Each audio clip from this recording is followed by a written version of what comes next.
emergency drills look about the same as the last lot to me. Just heading enemy action instead of the olden case of fire. Well, there's a change here. All boys to assemble in the gym. Nothing new in that. I've often wondered what would happen if the gym was on fire. Except, now this is new, except Mr. Wentworth's mathematical set. What? Who will remain at their desks until actually in flames. What? That's a very good idea of yours, AJ, having that put in. Minimum loss of teaching time. Does you credit. I see. That's a very good joke, if you think it's a joking matter. Look, the bell will go in a minute. Haven't you got any work to do? Not really. I didn't suck up to the squid by offering to stand in while Rawlinson had his gallstones out. There's no question of sucking up, if you must use these silly expressions. School must come first, you know that. Sacrifices have to be made. By some. Yes.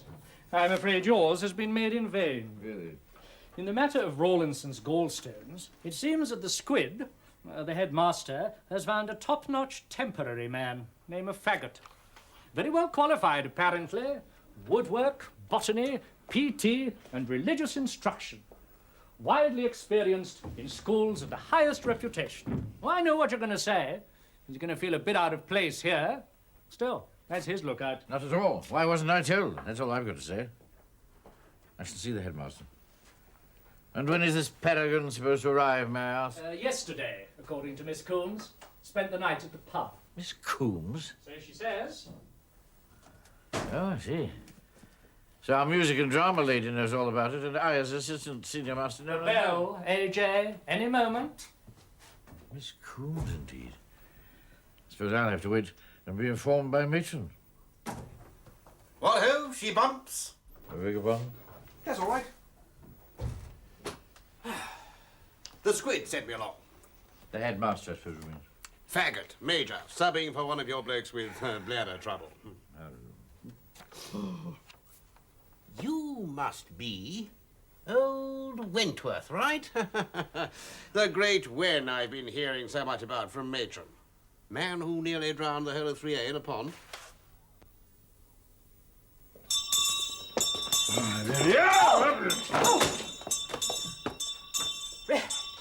Yes, really indeed, matron. I was hoping I'd bump into you. Well, you did. I'm speaking figuratively. Oh, were you? I have just heard from a certain Mr. Faggot. Major Faggot. Will you kindly pick up my gym shoes? Would you kindly pick up my books? At least the Major is an officer and a gentleman. I reserve judgment on both points. Oh, do you? Oh, I haven't time for this. I'm very busy. And pray, what do you think that I am? I prefer to treat that question as a rhetorical one. Please do. Oh, well, I suppose I must excuse the headmaster having so much on his mind for not letting me know of Faggot's arrival, but there's no excuse for your telling him a lot of gossipy rubbish about 3A's nature ramble. When Major Faggot had the courtesy to introduce himself, I merely suggested to him that should he take the boys on a nature ramble, he would oblige me by bringing them back dry and not caked all over with mud. No, let's go over all that again. We've been over that 1,000 times. Matron? Mr. Wentworth is the matter, Miss Coombs. That's a lot better, Wilkinson. Oh, dear. Let me help with those. I'm always dropping things. Oh, I'm so sorry. I'm Miss such Coombs. a butterfingers. I wanted a word with you. Oh, I'm afraid that was my fault, Mr. Wentworth. Oh, it's of no consequence. I'm afraid I'm blessed with sharp knees. And sharp ears, I gather. What can you mean? Oh, excuse me. I've just been informed by Mr. Wentworth. The lady's at your feet, as usual, I see. Excuse me. Oh, if I might just explain, Headmaster. 12 by 22 and 14 by 28 equals in square feet. Anybody? Yes, I'll get to. There's a wizard new way of teaching maths. Sir? Sir, it makes it terrifically real, sir. Sort of real. Oh, thank you, Hopgood. Yes, in square feet, Mason. It's jolly useful, sir. You measure things and write them down in books, and then you work it out and find out what you want to know, sir. It's jolly interesting, sir, because it's real life, sir, working everything out. Thank you, Mason. It's trench in square feet. It's not just maths, you see, sir. It's happening in real rooms. You really do it, sir. In the flesh. You don't get flesh in rooms, stupid. You do if there are people, stupid. So you can measure people if you want to. Or pianos. Or people playing pianos. Cricket pitches. Locker rooms. And write them down in notebooks, sir. Can we do it, sir? Yes, sir.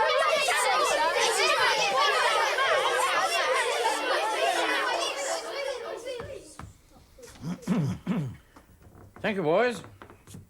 Thank you very much. Enthusiasm is a fine thing in a boy. It blesses him who gives and him who takes. Who said that? Yes, I know I did just now, Atkins. Thank you very much. Very clever. But never mind. Speaking as your mathematics master, I am gratified and delighted. I may say, almost touched. No, not that way, Mason. Thank you. I'm gratified at the general acclaim with which you have received this highly revolutionary innovation.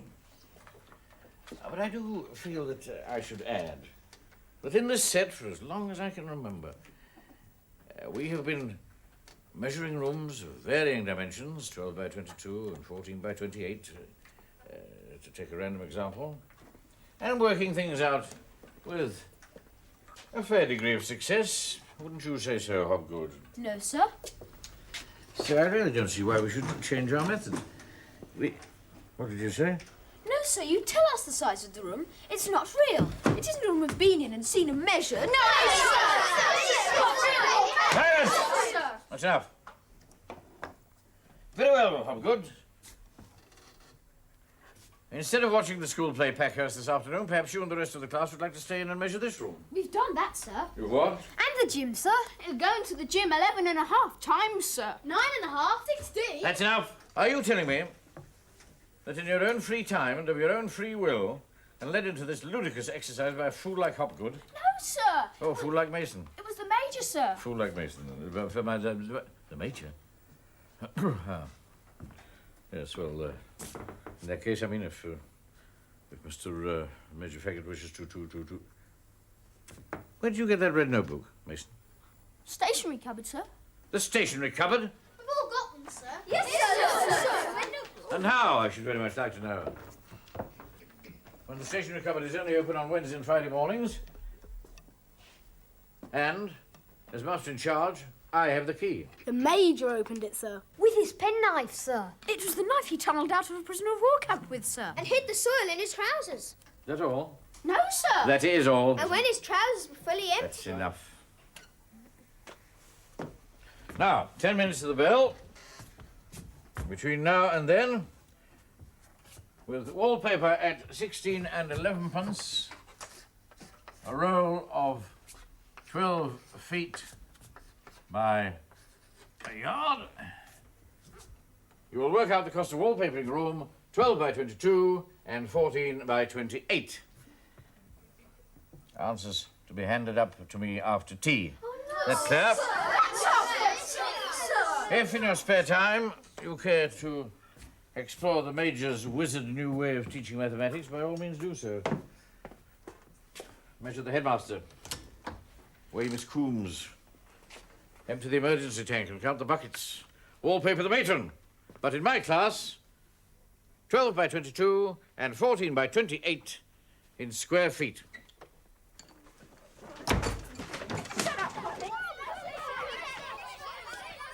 Hello, where's the fire? You thought that was obvious. Very good, very good. The headmaster doesn't care for smoking in the corridors. Doesn't he? I do. Fancy a Phil. Don't be ridiculous. Please yourself, just trying to be civil. If you could be civil by leaving my 3A mathematics set alone, instead of filling their heads with silly nonsense about measuring the gym, not to mention scribbling in notebooks which are blatantly obtained by breaking and entering the stationery cupboard out of hours, in the presence of the boys, an act which strikes at the very root of school discipline, and something with which I've never experienced in the whole of my time at burglary. Interesting you should say that about roots. Interesting isn't the point. The point is... I thought so. Look, here it is. Horse called Square Root running in the 3:30 at Campden. What's that got to do with me? You mean you're a maths man and you're not on it? Ho, this is a sign from heaven. Now look, Faggot. I don't want to have to go to the headmaster. Well, who does? Did I see a phone in Matron's office? Just keep an ear out for my little rotters, will you? No, thank you. I'm going to have to do my own rotters. Boys. Thanks much, the old man. Do the same for you. Over my dead body. No running in the corridors! You worry too much, AJ. Faggot's only here for a fortnight, and a week of that's gone. Yes. A week of rudeness, interfering. And mischief making. Trying to make me look ridiculous. I say nothing of his horses and his drinking. Yes. I think he's lunching at the White Hart again. Lunching? Oh, dear. Still, I suppose it's better than gossiping with Matron. Or sniggering with that silly little Miss Coombs. No jealousy now. You know that he got some idiotic story out of them about the 3A's nature walk. Yes, I remember that. When you nearly drowned half of 3A. Please don't get up. Is Wentworth all right? I hear reports of a certain touchiness. Wentworth! Headmaster? Just passing. Wondering if you feel overburdened with Rawlinson being off. No, not at all. Good, good. Managing his 11 o'clock milkers and so forth. Oh, yes, quite easily, thank you, sir. Occurred to me, I might relieve you of the stationery cupboard. In fact, Major Faggot has offered to do that.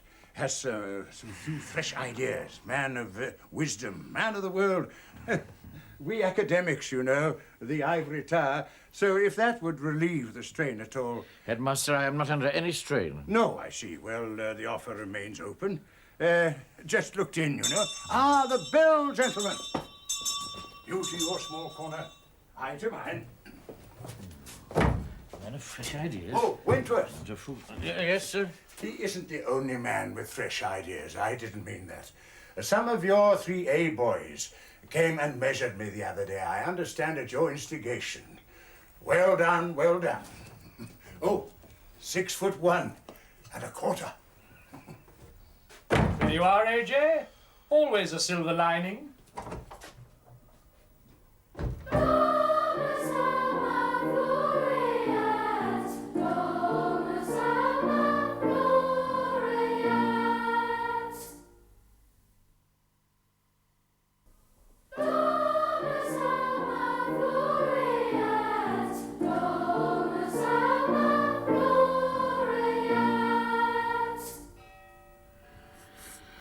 That's absolute rubbish, Atkins. Watch up. Got any splash? Beg your pardon? Splash, old man. You know, soda. Oh, nothing across at the school, of course, in my luxurious cell. Brought in a nightcap from the pub. And now no splash. Hells bells, what a ghastly daub. You can't help me then. I'm sorry, I have no splash to offer. I almost asked Matron. She's just across the passage from me, but then she's early to bed, early to rise, ain't she? Yes, very good principle. One that others might observe. Hello, hello. Those curly brackets should have been taken out, or I'm a Dutchman. 3 out of 5. You a mathematician, then, Major? Me? Well, you've heard of the binomial theorem. I should hope so, yes. Well, I invented it. Indeed. I was under the impression that it was Lewis Carroll who invented it when he was writing Alice in Wonderland. Good for you, old man. Oh. So you've read that, have you? It is possible to be a reader as well as a mathematician. Just as it's possible to be a gentleman and a schoolmaster. No, it isn't. That's why I've practically given up schoolmastering. Who's the old lady in the Poe hat? If it's any impertinent business of yours, it happens to be my sister. Oh. Oh, yes, I can see the likeness. Now, look here, Faggot. No picture of Miss Coombs, I notice. And what does that insolent remark mean? Leave my room, will you? Come off it, AJ. Common gossip. No harm in a bit of slap and tickle. Will you kindly leave my room? All right, just leaving, just leaving. There's no soda in this rat trap. Thanks for the chat, though. Out. Out of my room. Borrow your gamp. It felt a bit like rain on the And way put over. that down. Don't worry. Only pro tem. You'll get it back. Oh, intolerable. Intolerable. Never in all my years of... The man's an abomination. Oh. What was all that about? What about? Oh, the raised voice, the slammed door. That man Faggot. That's what it was about. I could have struck him down where he stood. Where was that? Over here. All round here. In a stream of innuendo. And he's purloined my umbrella. Well, why didn't you go and get it back? What, back at the school? Yes. By all that's holy, I think I will. Oh, don't be an ass, AJ. Get out of my way, C.G. You're not serious. He's taken my umbrella. It's an abomination.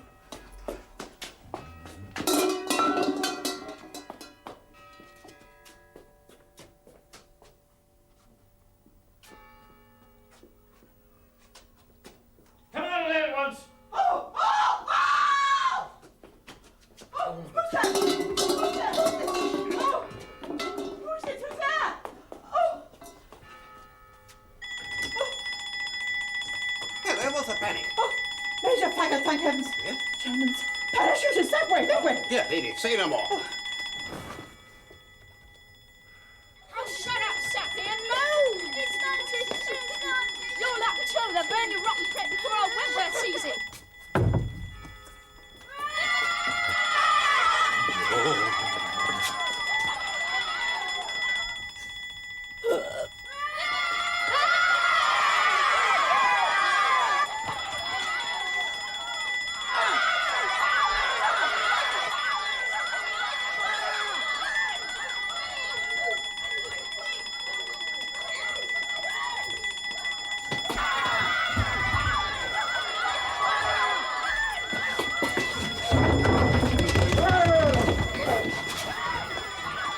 Hello, AJ. Sort of dribbling practice. Somehow I thought you'd be a goalie. Oh, here's your gam back. Hurry, Clark.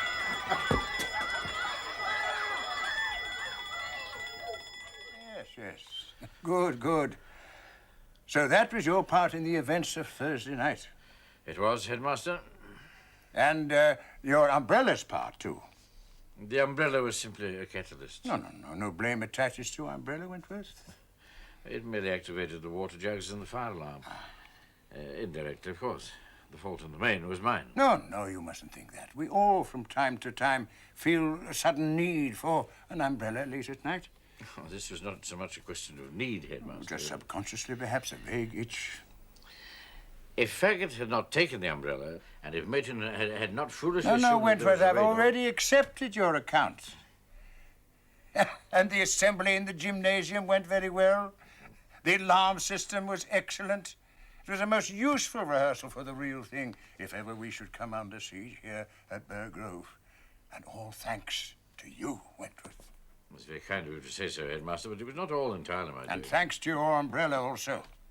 We missed you in the gymnasium, but I understand you were getting the sports equipment to safety. Yes, Headmaster. Good. Thank you very much. Very well, then. Thank you, Headmaster.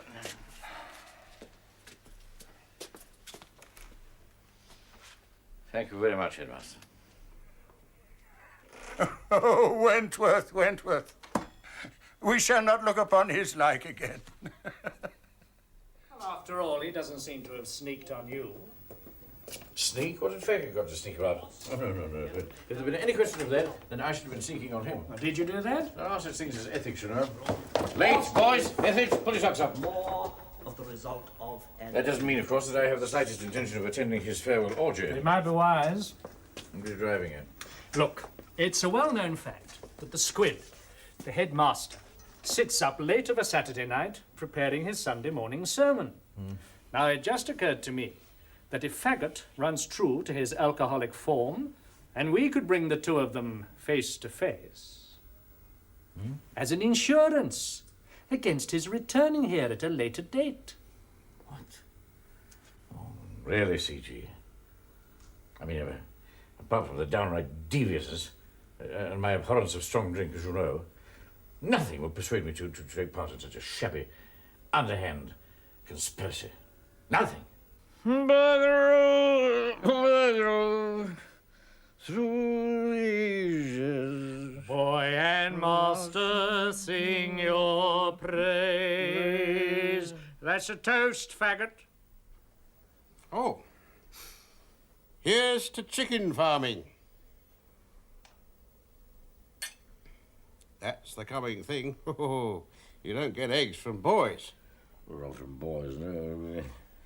We're difficult to tell with boys. Or eggs. Can't tell. Let eggs be the unknown quantity. Oh! Doesn't seem a fortnight since I came. No, hardly seems a couple of weeks, does it? Eat no more for me, thank you. Oh, right. Say when. Man, the great Wen. You call me that, didn't you? You call me that. The great Wen. Wen. You're a good fellow. Didn't think so once. Didn't think so once or twice. Right. Easy bit, where's your... Hello.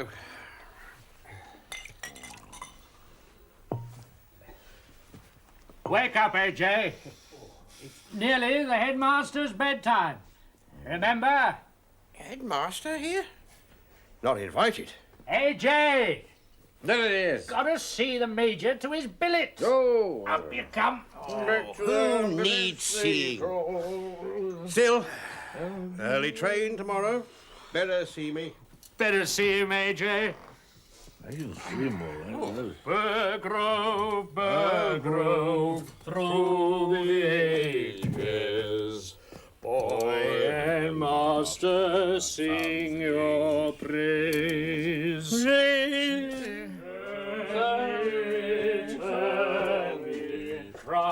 Crowded cages. I don't want to go this way. I'm the other way. You better stick together, old man. Oh, early train in the morning, old I'm just man. going to have a word with the burgomaster. Burger through the ages. Wentworth. Oh, the headmaster. I just wanted to explain it. All my years through the ages, Have you been drinking? Oh. That's what I wanted to explain about you, son. Both as a mathematician and as a gentleman. I rather like that faggot. Very good solo. And I should also like to thank you very much indeed for the umbrella. Thank you, Wentworth. Up to the Bulgarians. Good night, No. Wentworth. Through